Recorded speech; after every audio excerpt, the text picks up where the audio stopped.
We're going to move into the question and answer time now. Just so everybody understands, we have prepared the questions ahead of time. Each candidate will get 1.5 minutes to answer them. They have seen the questions before.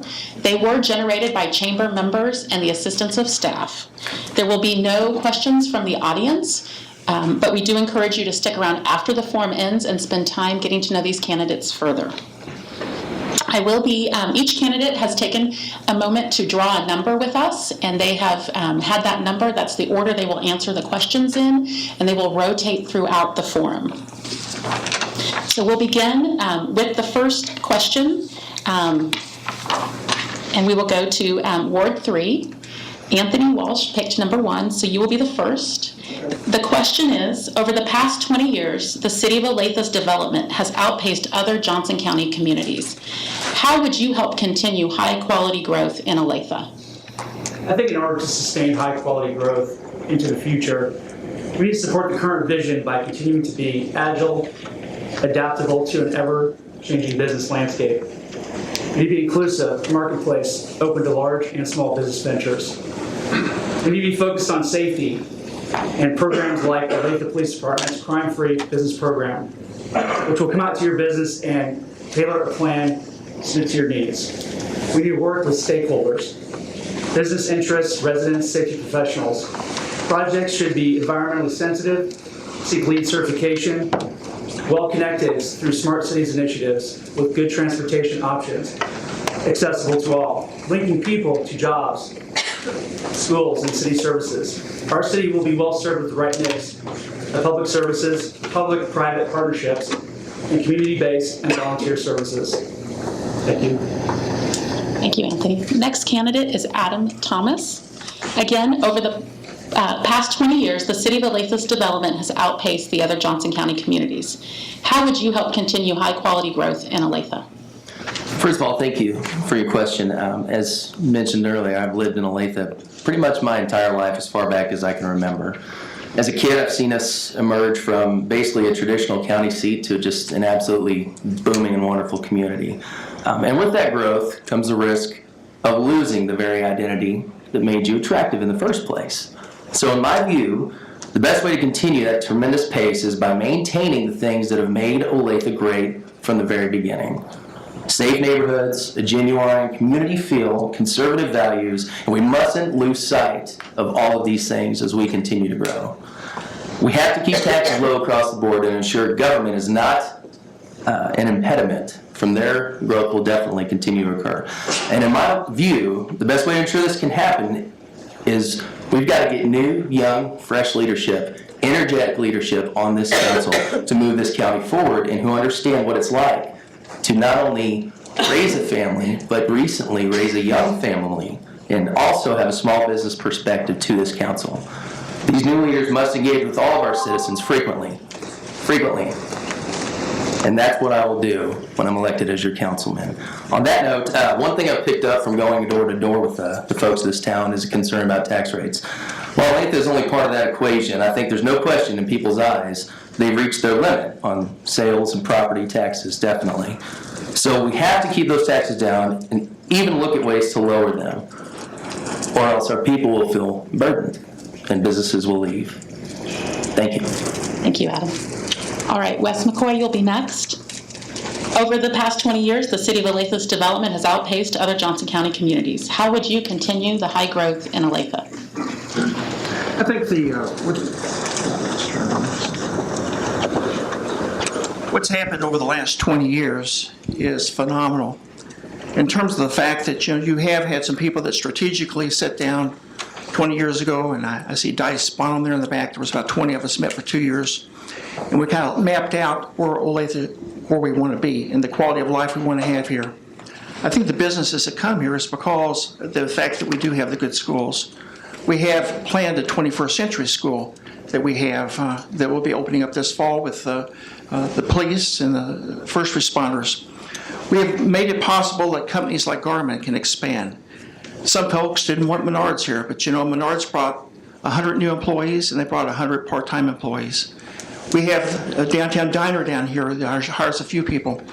So we start with the small businesses that Garmin started out with. We try to make the community, the ability in our community to grow those businesses, because we're not always going to attract the big government, but we can have the innovative pavilion and different things we're trying to do to attract new entrepreneurship to our city. Thank you, Wes. Next candidate and the last one in Ward 3 is Alan Marston. Thank you.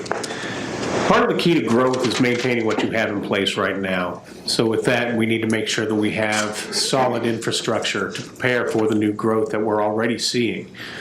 Streets, utilities, police, fire. We already have great schools. We need to make sure that we keep those in place, we keep promoting those, and we keep bolstering those to make sure they don't start to fail.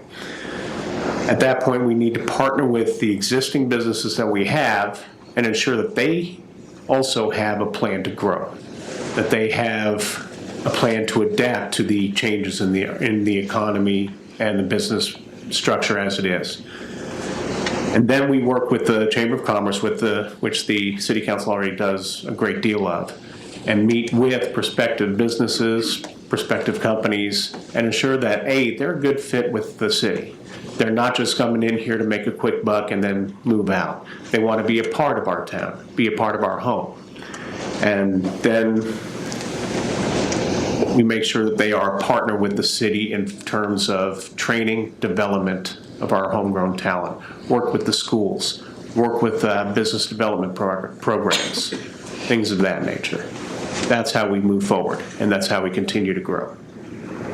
Thanks so much, Alan. All right, we'll move to Ward 4.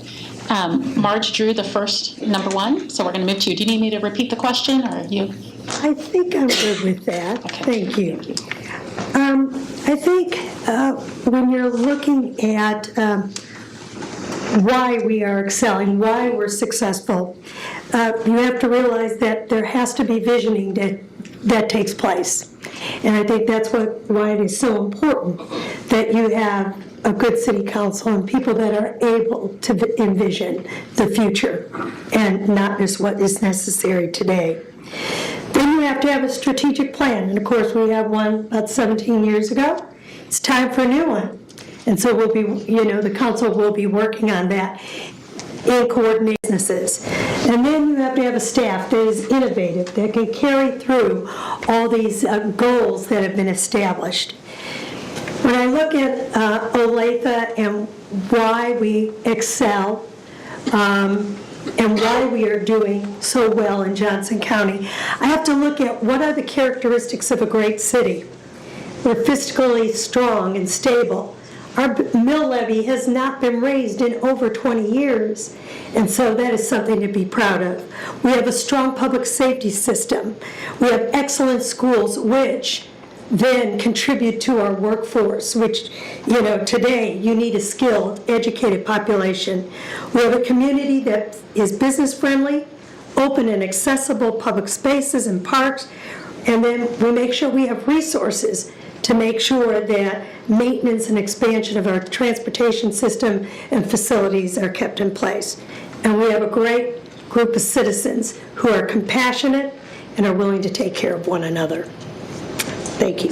We appreciate it. All right, Jason Daniels, we'll move on to you. Do you want me to repeat the question? Or okay, great, thank you. I feel that to continue this rate of high growth, that we need to continue to build upon the economy of Olathe. Olathe needs to become the location of choices for businesses that are looking to move to the Kansas City metropolitan area. We need aggressive economic development campaign targeting such industries as tech, healthcare, construction. These are specialized, high-growth industries with high pay. This will bring talent to Olathe and will drive other businesses such as retail and service industries. Additionally, Olathe needs to invest in developing its own entertainment district. The Plaza, Power and Light, Town Center, Zona Rosa, these are destination locations. Olathe needs to invest in this. We have AMC, we have Main Event, we have Bass Pro. These are great, but if you think about it, where are you going Friday night? You're going to Power and Light, you're going to Zona Rosa, you're going to the Plaza. Olathe needs to invest in this entertainment district. This will bring people to Olathe, it'll drive jobs, it'll drive the economy, housing and tourism, further supporting the economy and supporting the high growth that Olathe has become accustomed to. Thank you. Thank you, Jason. We'll move on to the at-large candidates, and we'll start with Jason Darby. Well, I want to echo something that was said by Ms. Vogt there, that we did have a leadership plan for the last 20 years, and it is time for a new one. And the best way to get a leadership plan in place to ensure that we can continue to sustain growth over time is to have people who are developing that plan who have both an idea of where we came from, how we got to where we are, and someone who understands the 21st century economy and a 21st century business aspect in order to see how we can get to where we need to go. My background in business is primarily in marketing, and I know how to market a city, and that's what we need to do to make ourselves more attractive to new industries investing in Olathe. If we can get these new industries investing in Olathe, coming to Olathe, making their homes here, places, then they will make the employees can work here. They'll spend money here. They'll put down roots here. When you can get people who put down roots here, then it just develops the economy overall for everyone. And that's what I want to try and do. I want to try and keep our city services as great as they are now, and while also encouraging new businesses to come here. And that would be my goal, primary goal, as in terms of business for the Olathe City Council. Thank you, Jason. Next, we'll move on to Karen Brownlee. Thank you, Natalie. Certainly the City Council is the body that's responsible for setting that big picture and that vision for quality growth. Part of quality growth is being sure that any new building, any new development is placed appropriately. Some of us might remember old examples where maybe housing was negatively impacted by industrial buildings or something of that nature.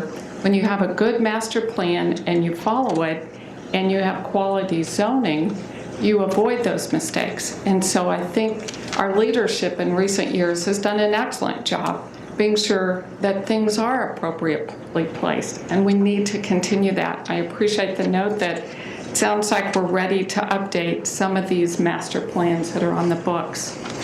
I think another thing Olathe has done well is that they have held the line on their mill levy, and they have also been careful with some of their fees. I think we'll need to continue to pay attention to that.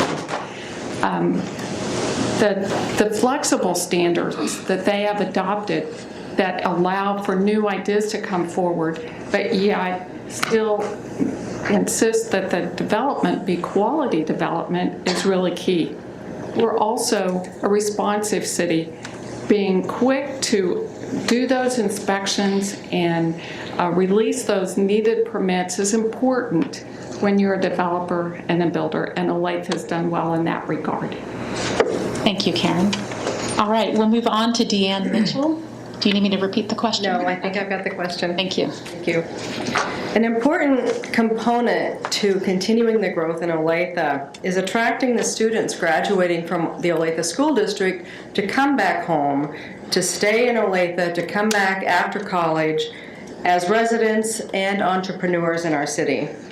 We need to ensure that we have an availability of the high-quality jobs that they're looking for, a variety of housing options, shopping and entertainment to appeal to the younger generation and seniors, as well as to the families with school-age children, which has been and will continue to be our base. But we need to expand that to allow flexibilities so that we can attract the younger generation as well. Thank you, Deanne. All right, our last candidate would be for this question, Troy Calkins. Do you? No? Thank you. High quality growth. I tell you, I think we need a better mix. I'll just add on to all yours talk here, which is great. A better mix of residential and commercial real estate. I think that's a huge one. Destination spots for Olathe, like we all talked about. Improving the parks. Wait till you see the master plans in the next 5-10 years. It's going to be incredible for Cedar Lake and Olathe Lake.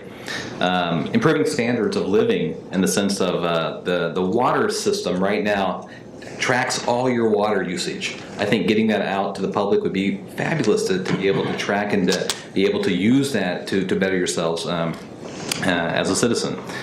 More collaborations with the county, the city, other cities. I think collaborating in fiber networks and all those things that us IT guys do would save a lot of money just in the collaboration piece of it. Creating a data warehouse, if you will, of data so that people and the citizens could use this data and create their own applications and their own stuff to spark new industries. I think that'd be huge to get our public data out there in the world for people to use. And then how about an unlimited budget for the EDC? Would that work? Yeah. Kidding.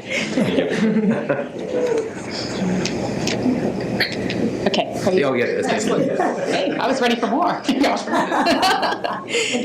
All right. Congratulations, candidates. You made it through the first question. I appreciate your patience. I know we do have a full house up here, and we do appreciate it for you sitting so nicely during those.